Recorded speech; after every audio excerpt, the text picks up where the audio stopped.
ಮೆಂತೆ ಸೊಪ್ಪಿನ ಪರೋಟ ಅಥವಾ ಮೇಥಿ ಪರೋಟ ಅಂತ ನಾವು ಇದನ್ನು ಕರಿತೀವಿ. ತುಂಬ ಹೆಲ್ದಿಯಾಗಿ ಟೇಸ್ಟಿಯಾಗಿರುತ್ತೆ. ವಿಡಿಯೋದಲ್ಲಿ ನೀವು ನೋಡ್ತಿರ್ಬೋದು, ಸ್ವಲ್ಪನೂ ಆಯಿಲಿ ಆಗಿಲ್ಲ, ಎಷ್ಟು ಚೆನ್ನಾಗಿ ಕಾಣ್ತಾ ಇದೆ ಅಂತ. ಇದನ್ನು ನಾವು ಮೊಸರು ಆಗಿರ್ಬೋದು ಅಥವಾ ಉಪ್ಪಿನಕಾಯಿ ಆಗಿರ್ಬೋದು ಅಥವಾ ಯಾವುದೇ ತರಹದ ಬೇಳೆಕಾಳದ ಪಲ್ಯ ಆಗಿರ್ಬೋದು ಇದ್ರ ಜೊತೆಗೆ ತಿನ್ಬೋದು. ಇವತ್ತು ಇದನ್ನು ಹೇಗೆ ಮಾಡೋದಂತ ನೋಡ್ಕೊಂಬರೋಣ ಫ್ರೆಂಡ್ಸ್.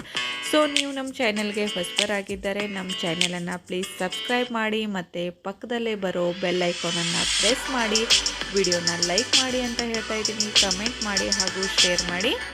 ಸೊ ಹಾಗಿದ್ರೆ ತಡ ಯಾಕೆ ನೋಡ್ಕೊಂಬರೋಣ. ವೆಲ್ಕಮ್ ಬ್ಯಾಕ್ ಟು ಅನುರಾಧಾಸ್ ಕಿಚನ್ ವೀಕ್ಷಕರೇ. ಇವತ್ತು ನಾವು ಮೇಥಿ ಪರೋಟನ ಹೇಗೆ ಮಾಡೋದಂತ ನೋಡ್ಕೊಂಬರೋಣ. ನಾನು ಅದಕ್ಕೆ ಸ್ವಲ್ಪ ಮೆಂತ್ಯ ಸೊಪ್ಪನ್ನು ತೊಗೊಂಡಿದ್ದೀನಿ. 1 ಬೌಲ್ ಆಗೋಷ್ಟು ಚೆನ್ನಾಗಿ ವಾಶ್ ಮಾಡಿ ಇಟ್ಕೊಂಡಿದ್ದೀನಿ. ಅದಕ್ಕೆ ಬೇಕಾಗಿರುವಂತಹ ಇಂಗ್ರೀಡಿಯೆಂಟ್ಸ್ ಕೂಡ ತೋರಿಸ್ತಾ ಇದ್ದೀನಿ. ಇದನ್ನು ಇನ್ ಡೀಟೇಲಾಗಿ ಡಿಸ್ಕ್ರಿಪ್ಷನ್ ಬಾಕ್ಸಲ್ಲಿ ಕೊಡ್ತೀನಿ, ನೀವು ಹೋಗಿ ಚೆಕ್ ಮಾಡ್ಕೊಳ್ಳಿ ಫ್ರೆಂಡ್ಸ್. ಸೊ ಒಂದು 5 ರಿಂದ 6 ಆಗುವಷ್ಟು ಹಸಿಮೆಣಸಿನ್ಕಾಯಿನ ತೊಗೊಂಡಿದ್ದೀನಿ. ಅದಕ್ಕೆ ಸ್ವಲ್ಪ ಹಸಿ ಅಲ್ಲೆನ ತೊಗೊಂಡು ಮತ್ತು 1 ಹಿಡಿ ಕೊತ್ತಂಬರಿ ಸೊಪ್ಪನ್ನು ತೊಗೊಂಡಿದ್ದೀನಿ. ಸ್ವಲ್ಪ ಚೆನ್ನಾಗಿ ವಾಶ್ ಮಾಡಿಬಿಟ್ಟು ಮತ್ತು ಒಂದು 5 ರಿಂದ 6 ಬೆಳ್ಳುಳ್ಳಿನ ಹೆಸಳನ್ನು ತೊಗೊಂಡು ಸ್ವಲ್ಪ ಜೀರಿಗೆನ ಹಾಕಿಬಿಟ್ಟು ಇದನ್ನು ಮಿಕ್ಸಿ ಜಾರಿಗೆ ಹಾಕ್ಕೊಂಡು ಚೆನ್ನಾಗಿ ಪೇಸ್ಟ್ ಮಾಡ್ಕೊಳ್ಳೋಣ ಫ್ರೆಂಡ್ಸ್. ಸೊ ಒಂದ್ಸಲ ಚೆನ್ನಾಗಿ ಇದನ್ನು ಪೇಸ್ಟ್ ಮಾಡ್ಕೊಂಡಾದಮೇಲೆ ಇವಾಗ ಹಿಟ್ಟನ್ನು ಯಾವ ಥರ ಕಲಿಸ್ಕೊಳ್ಳೋದಂತ ನೋಡ್ಕೊಂಬರೋಣ. ಅದಕ್ಕೆ ನಾನಿಲ್ಲಿ ಒಂದು ದೊಡ್ಡದಾಗಿರೋ ಪಾತ್ರೆನ ತೊಗೊಂಡಿದ್ದೀನಿ. ಸೊ ಮೆಂತ್ಯ ಸೊಪ್ಪನ್ನು ಅದಕ್ಕೆ ಹಾಕಿದ್ದೀನಿ. ಚೆನ್ನಾಗಿ ವಾಶ್ ಮಾಡಿಬಿಟ್ಟು ತೊಗೊಂಡಿದ್ದೀನಿ. ಮೆಂತ್ಯ ಸೊಪ್ಪನ್ನು ಎಷ್ಟು ಚೆನ್ನಾಗಿ ಗ್ರೀನಾಗಿ ಕಾಣ್ತಾ ಇದೆ ಅಂತ ನೋಡ್ಬೋದು. ಇದನ್ನು ಸ್ವಲ್ಪ ಕಟ್ ಮಾಡ್ಕೋಬೇಕಾಗತ್ತೆ. ಸ್ವಲ್ಪ ಜಾಸ್ತಿ ಏನು ಬೇಡ, ಸ್ವಲ್ಪನೇ ಕಟ್ ಮಾಡ್ಕೊಳ್ಳಿ ಫ್ರೆಂಡ್ಸ್. ಇದನ್ನು ಬ್ರೇಕ್ಫಾಸ್ಟಿಗಾಗಿರ್ಬೋದು, ಲಂಚಿಗಾಗಿರ್ಬೋದು ಅಥವಾ ಡಿನ್ನರ್ ರೆಸಿಪಿ ಆಗಿರ್ಬೋದು. ಅದು ಅಲ್ಲದೆ ಇವಾಗ ಮಕ್ಕಳಿಗೆ ಸ್ಕೂಲ್ ಟಿಫಿನ್ ಆಗಿರ್ಬೋದು, ಆಫೀಸ್ ಲಂಚ್ ಬಾಕ್ಸ್ ಆಗಿರ್ಬೋದು, ಈ ಥರ ಯಾವುದೇ ಒಂದು ಏನಂದರೆ ಯಾವುದೇ ಹೊತ್ತಿಗಾದರೂ ತಿನ್ನಲಿಕ್ಕೆ ಇದು ಸೈ ಅಂತಲೇ ಹೇಳ್ಬೋದು. ಮತ್ತು ತುಂಬ ಹೆಲ್ದಿಯಾಗಿರುತ್ತೆ, ಆರೋಗ್ಯಕ್ಕೂ ತುಂಬ ಒಳ್ಳೆಯದಂತಲೇ ಹೇಳ್ಬೋದು. ಸೊ ಇವಾಗ ಹಿಟ್ಟನ್ನು ಕಲಿಸ್ಕೊತಾ ಇದ್ದೀನಿ. ಒಂದು 2 ಬಟ್ಲಾಗೋಷ್ಟು ಗೋಧಿ ಹಿಟ್ಟನ್ನು ಹಾಕಿದ್ದೀನಿ. ಸ್ವಲ್ಪ ಹಿಂಗನ್ನು ಹಾಕಿದ್ದೀನಿ ಮತ್ತು ರುಚಿಗೆ ತಕ್ಕಷ್ಟು ಉಪ್ಪು, ಚಿಟಿಕೆ ಆಗೋಷ್ಟು ಅರಿಶಿಣದ ಪೌಡರು ಮತ್ತು ಸ್ವಲ್ಪ ಅಜ್ವಾನನ್ನ ಕೈಯಿಂದ ಕ್ರಷ್ ಮಾಡಿಬಿಟ್ಟು ಹಾಕ್ತಾಯಿದ್ದೀನಿ. ಇದೆಲ್ಲನೂ ಹಾಕಿದ ಮೇಲೆ ನಾನು ತೊಗೊಂಡಿರುವಂತಹ ಪೇಸ್ಟ್ನು ಕೂಡ ಹಾಕ್ತಿದ್ದೀನಿ, ಹಸಿಮೆಣಸಿನ್ಕಾಯಿ ಪೇಸ್ಟ್ನ. ನಿಮಗೆ ಹಸಿಮೆಣಸಿನ್ಕಾಯಿ ಬೇಡ ಅಂದರೆ ನೀವು ರೆಡ್ ಚಿಲ್ಲಿ ಪೌಡರ್ನು ಕೂಡ ಇದಕ್ಕೆ ಹಾಕ್ಕೊಂಡು ಮಾಡ್ಕೋಬೋದು. ಸೊ ನಿಮ್ಗೆ ಯಾವ ಥರ ಬೇಕೋ ಆ ಥರ ಮಾಡ್ಕೊಳ್ಳಿ. ಸೊ ನಾನಿಲ್ಲಿ ಹಸಿಮೆಣಸಿನ್ಕಾಯಿನೇ ಯೂಸ್ ಮಾಡಿದ್ದೀನಿ. ಮಕ್ಕಳಿಗಂತ ಮಾಡೋರಾಗಿದ್ದರೆ ಸ್ವಲ್ಪ ರೆಡ್ ಚಿಲ್ಲಿ ಪೌಡರ್ನ ಹಾಕಿಬಿಟ್ಟು ಮಾಡ್ಕೋಬೋದು. ಸೊ ಇದೆಲ್ಲ ಆದಮೇಲೆ ಒಂದ್ಸಲ ಇದನ್ನು ಚೆನ್ನಾಗಿ ಡ್ರೈ ಮಿಕ್ಸ್ ಮಾಡ್ಕೋಬೇಕಾಗುತ್ತೆ. ನೀವು ಇದಕ್ಕೆ ಬೇಕಂದರೆ ಸ್ವಲ್ಪ ಅಕ್ಕಿ ಹಿಟ್ಟನ್ನು ಕೂಡ ಹಾಕ್ಬೋದು, ಸ್ವಲ್ಪ ಜೋಳದ ಹಿಟ್ಟನ್ನು ಹಾಕ್ಬೋದು, ಇಲ್ಲಾಂದರೆ ಸ್ವಲ್ಪ ಒಂದು 2 ಸ್ಪೂನ್ ಆಗೋಷ್ಟು ಕಡಲೆ ಹಿಟ್ಟನ್ನು ಕೂಡ ಹಾಕ್ಬೋದು. ನಾನಿಲ್ಲಿ ಯಾವುದೇ ಥರದ ಹಿಟ್ಟನ್ನು ಮಿಕ್ಸ್ ಮಾಡ್ತಾ ಇಲ್ಲ, ಜಸ್ಟ್ ಗೋಧಿ ಹಿಟ್ಟಿನಿಂದನೇ ಮಾಡ್ತಾಯಿದ್ದೀನಿ. ನಾರ್ಮಲ್ ಚಪಾತಿ ಮಾಡ್ತೀವಲ್ಲ ಆ ಗೋಧಿ ಹಿಟ್ಟಿನಿಂದ. ಇದಾದಮೇಲೆ ಸ್ವಲ್ಪನೇ ನೀರು ಹಾಕ್ಕೊಂಡು ಚೆನ್ನಾಗಿ ಇದನ್ನು ಕಲಿಸ್ಕೋಬೇಕಾಗುತ್ತೆ. ನೋಡ್ತಿದ್ದೀರಲ್ಲ, ಜಾಸ್ತಿ ನೀರು ಹಾಕೋಕ್ಕೆ ಹೋಗಬೇಡಿ, ಯಾಕಂದರೆ ಮೆಂತ್ಯ ಸೊಪ್ಪಿನಲ್ಲಿ ಆಲ್ರೆಡಿ ನೀರಿನ ಅಂಶ ಇರೋದ್ರಿಂದ ಸ್ವಲ್ಪ ಇದನ್ನು ನೆನಲಿಕ್ಕೆ ಬಿಟ್ಟರೆ ಇದು ತುಂಬ ಸಾಫ್ಟ್ ಆಗುತ್ತೆ. ನಾದ್ಕೋಬೇಕಾದ್ರೆ ಗಟ್ಟಿಯಾಗಿ ನಾದ್ಕೊಳ್ಳಿ ಫ್ರೆಂಡ್ಸ್, ಇಲ್ಲಾಂದರೆ ಲಟ್ಟಿಸ್ಬೇಕಾದ್ರೆ ಹರಿದೋಗುತ್ತೆ. ಸೊ ಇವಾಗ ಗಟ್ಟಿಯಾಗಿ ನಾನು ತೋರಿಸ್ತಾ ಇದ್ದೀನಲ್ಲ, ಇಷ್ಟು ಗಟ್ಟಿಯಾಗಿ ನಾದ್ಕೊಂಡಿದ್ದೀನಿ. ಇದನ್ನು ಒಂದು 15 ನಿಮಿಷದವರೆಗೂ ನೆನೆಲಿಕ್ಕಿಡೋಣ ಫ್ರೆಂಡ್ಸ್. ಒಂದು ಸಲ 15 ನಿಮಿಷ ಆದಮೇಲೆ ನಾನು ನಿಮಗೆ ತೋರಿಸ್ತಾ ಇದ್ದೀನಿ. ಇವಾಗ ಮೊದಲಿನಕ್ಕಿಂತನೂ ಹಿಟ್ಟು ಎಷ್ಟು ಸಾಫ್ಟಾಗಿ ಬಂದಿದೆ ಅಂತ ನೋಡ್ಬೋದು. ಸೊ ಇದನ್ನು ಇವಾಗ ಸ್ವಲ್ಪ ಎಣ್ಣೆ ಹಚ್ಕೊಂಡು ಮಿತ್ಕೊಳ್ಳೋಣ ಚೆನ್ನಾಗಿ. ಚಪಾತಿ ಮನೆನ ತೊಗೊಂಡಿದ್ದೀನಿ, ಅದಕ್ಕೆ ಸ್ವಲ್ಪ ಎಣ್ಣೆನ ಹಚ್ಬಿಟ್ಟು ಚೆನ್ನಾಗಿ ಹಿಟ್ಟನ್ನು ಮಿಕ್ಕೋತಾ ಇದ್ದೀನಿ. ಈ ಥರ ಮಾಡೋದ್ರಿಂದ ತುಂಬ ಚೆನ್ನಾಗಿ ಪರೋಟ ಬರುತ್ತೆ, ಸ್ಮೂತಾಗಿ ಲಟ್ಸ್ಕೋಬೇಕಾದ್ರೆ. ಸೊ ಈ ಥರ ಜಸ್ಟ್ ಕೈಯಿಂದ ಪ್ರೆಸ್ ಮಾಡಿದರೆ ಸಾಕಾಗುತ್ತೆ.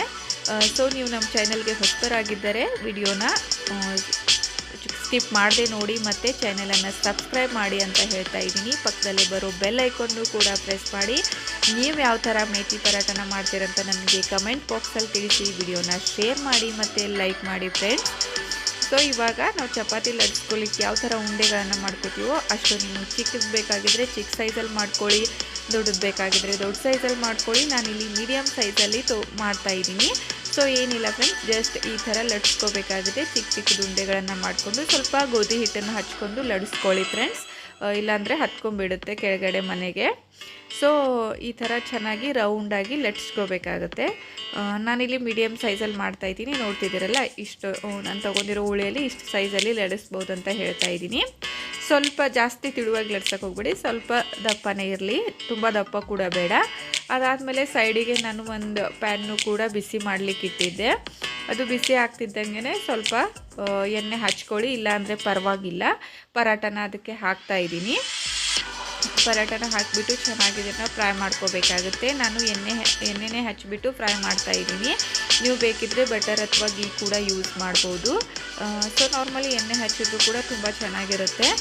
ಈ ಥರ ಚೆನ್ನಾಗಿ ಒಂದ್ಸಲ ತಿರುಗಿಬಿಟ್ಟು ಹಾಕಿ ನೆಕ್ಸ್ಟ್ ಸೈಡ್ ಕೂಡ ಚೆನ್ನಾಗಿ ಬೇಯಿಸ್ಕೋಬೇಕಾಗುತ್ತೆ. ಎಷ್ಟು ಚೆನ್ನಾಗಿ ಕಾಣ್ತಾ ಇದೆ ಅಂತ ನೋಡ್ಬೋದು. ತುಂಬ ಆರೋಗ್ಯಕ್ಕೂ ಕೂಡ ತುಂಬ ಹೆಲ್ದಿ ಅಂತ ಹೇಳ್ತೀವಿ.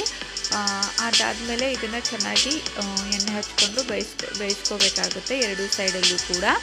ಸೊ ಇದನ್ನು ಇವನ್ ನೀವು ಟ್ರಾವೆಲಿಂಗ್ ಟೈಮಲ್ಲಿ ಕೂಡ ಕ್ಯಾರಿ ಮಾಡ್ಬೋದು, ಟಿಫಿನ್ ಲಂಚಿಗೆ ಅಂತ ಹೇಳಿಬಿಟ್ಟು. ಎಲ್ಲದಕ್ಕೂ ಸೈ ಅಂತಲೇ ಹೇಳ್ಬೋದು. ನಾನು ಆಗಲೇ ಹೇಳಿದಂಗೆ ಮಕ್ಕಳು ಕೂಡ ತುಂಬ ಇಷ್ಟಪಟ್ಟು ತಿಂತಾರೆ, ತುಂಬ ಅವ್ರಿಗೂ ಕೂಡ ಹೆಲ್ದಿ ಅಂತ ಹೇಳ್ಬೋದು. ನಾರ್ಮಲಿ ನಾವು ಮೆಂತ್ಯ ಸೊಪ್ಪಿನ ಭಾಜಿನ ಪ್ರಿಪೇರ್ ಮಾಡಿದರೆ ಮಕ್ಕಳು ಅಷ್ಟೊಂದು ಇಷ್ಟಪಟ್ಟು ತಿನ್ನೋದಿಲ್ಲ. ಬಟ್ ನಮಗೇನಾಗಿರುತ್ತೆ ಅಂದರೆ ಮಕ್ಕಳಿಗೆ ನ್ಯೂಟ್ರಿಷನಲ್ ರಿಲೇಟೆಡ್ ಫುಡನ್ನು ಕೊಡಲೇಬೇಕು. ಈ ಥರ ಇದ್ದಾಗ ಈ ಥರ ನೀವು ಪರೋಟ ಟೈಪಲ್ಲಿ ಅಥವಾ ಯಾವುದಾದ್ರೂ ಒಂದು ಸ್ನ್ಯಾಕ್ಸ್ ಟೈಪಲ್ಲಿ ಎಲ್ಲ ಸೊಪ್ಪನ್ನು ಹಾಕಿಬಿಟ್ಟು ಈ ಥರ ಮಾಡೋದ್ರಿಂದ ಮಕ್ಕಳಿಗೆ ನಾವು ನ್ಯೂಟ್ರಿಷನ್ ರಿಚ್ ಫುಡ್ಡೂ ಕೊಟ್ಟಂಗಾಗುತ್ತೆ. ಅವರು ಕೂಡ ಖುಷಿಪಟ್ಟು ತಿಂತಾರೆ ಅಂತ ಹೇಳ್ಬೋದು. ಸೊ ನೋಡಲಿಕ್ಕೂ ಕೂಡ ಡಿಫ್ರೆಂಟ್ ಆಗಿರುತ್ತೆ, ಏನಾದರೂ ಚೇಂಜಸ್ ಅಂತ ಹೇಳ್ಬೋದು ನಾರ್ಮಲ್ ಚಪಾತಿಗಿಂತನೂ.